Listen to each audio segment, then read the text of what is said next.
prepare to be spaced out for the last time in this series, as we show you a rare film, Planet Earth, by the creator of Star Trek, Gene Roddenberry. But first, we take another stroll through the archives of popular science, and can only wonder what the makers of tonight's gems were on when they invented this character, Professor Oakes.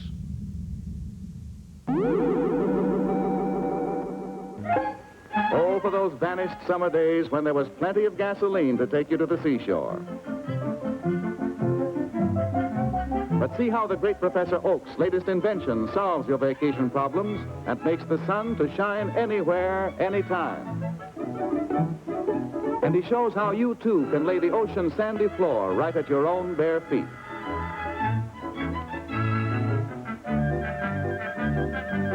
And the wily wizard's mystic control over popular science conjures the cosmic forces of nature to produce the ultimate refinement of a day at the beach.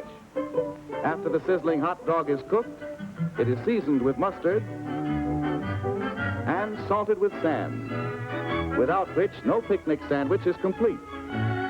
The buttered bun becomes as savory an assault on digestion as if it came from Coney Island. And now the wily wizard's day at the beach is fully rounded out. Rounded out is right, for thanks to popular science and Professor Oakes, the beach is brought to your living room, and its beauty beguiles the eye with the beckoning charm of symmetry and grace, and a sizzling hot dog right off the griddle. That wily wizard of Waukesha again comes to the aid of the ladies with gadgets like those to which our fair war workers are now becoming accustomed.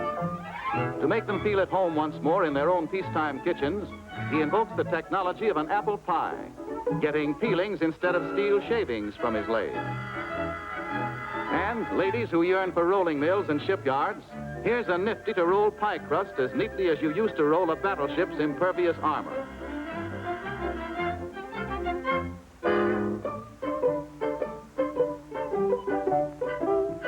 Still in the technique of mass production is the precision pie crust cutter, complete to the last detail of inlaid design. And there it is, ladies. And here is his greatest triumph, dedicated to the ladies now welding for victory. Won't that make them feel at home, while the sputtering torch of their former trade beguiles them back to the old-fashioned notion that a woman's place is in the home. Pastry and mass production, pies from the assembly line, and what a crust. There is never a dull moment in the weird Wisconsin laboratory of that whimsical sage of science, Professor Oakes, known as the wily wizard of Waukesha. The eccentric inventive genius fairly sparkles with enthusiasm, while the creations of his fertile brain sparkle right back at him. In his off moments, the wizard toys with invisible forces, frivolous atoms bent on mischief. Now and then he has to knock one out, for if anything gets the wizard's goat, it is non-productive activity. With a practice wad of chewing gum, he demonstrates his latest idea for the conservation of power. Every minute of the day and night, someone is chewing gum. To date, the energy thus created has been a dead loss. The wizard's invention shows how the jaws of the nation should be harnessed to eliminate lost motion. He believes that man is a human dynamo, woman a potential powerhouse. Looking into the future, every cafe in the country will be air-conditioned with power generated by the jaws of hungry patrons. Woo-hoo! Ladies and gentlemen, the all-glass bathroom of tomorrow made possible by popular science today, where mirror, walls, and every unshadowed corner is brilliant with indirect built-in lights, where the most elaborate coiffure will come forth from the shower unharmed in a single wave. Not even a rubber cap to protect a woman's crowning glory from the soapy spraying waters. And the temperature of the bath is adjusted to individual preference by a simple twist of the wrist. 95, she likes it, and 95 it will be when she gets there with her cake of favorite soap.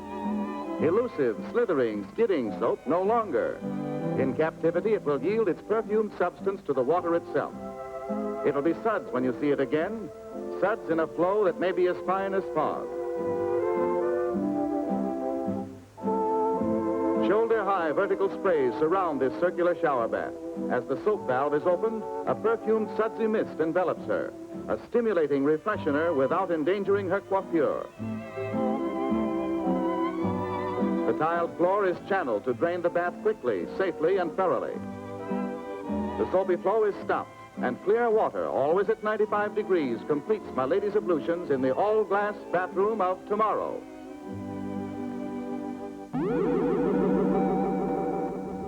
Set in the 23rd century after a devastating war has shattered civilization into separate tribes, Planet Earth tells the story of Dylan Hunt, 20th century astronaut, victim of suspended animation and fan of mental arithmetic. Born 1944, that makes me 189 years old. He lives in the peaceful city of Pax with a scientific bunch who explore the Earth by means of a supersonic underground shuttle.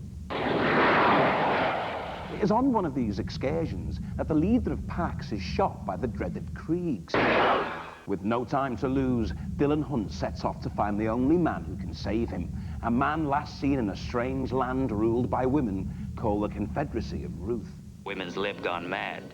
The boss lady is the formidable and bizarrely named Mog. I'd like to see the male who could dominate me. She's a sort of local drug pusher who distributes a potion designed to keep the men, otherwise known as dinks, docile and manageable. They're males. They will not fight. The Confederacy is a very odd place. It's certainly not a place to go if you want a decent meal. Don't eat the food. Or even a decent conversation. I'm looking for someone type of...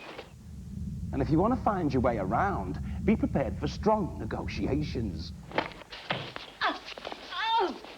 I want some directions. Meanwhile, the Kriegs are intrigued by the rumors they've heard. The women do something which make men fear their own shadow. They decide to investigate and mount a raiding mission into Ruth. Now, the Kriegs are a rough bunch. They have absolutely no respect for furniture. Get out of here! And even less respect for jaywalkers.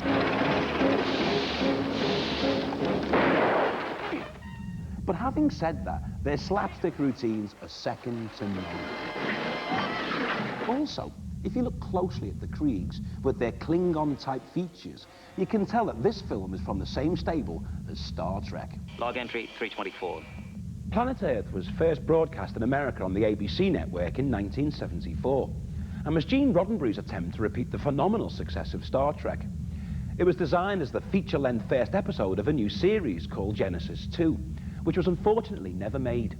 The ABC executives didn't think the world was ready for another sci-fi series, so they passed and made the $6 Million Man instead. But tonight, for one night only, Spaced Out gives you the rare opportunity to see Planet Earth.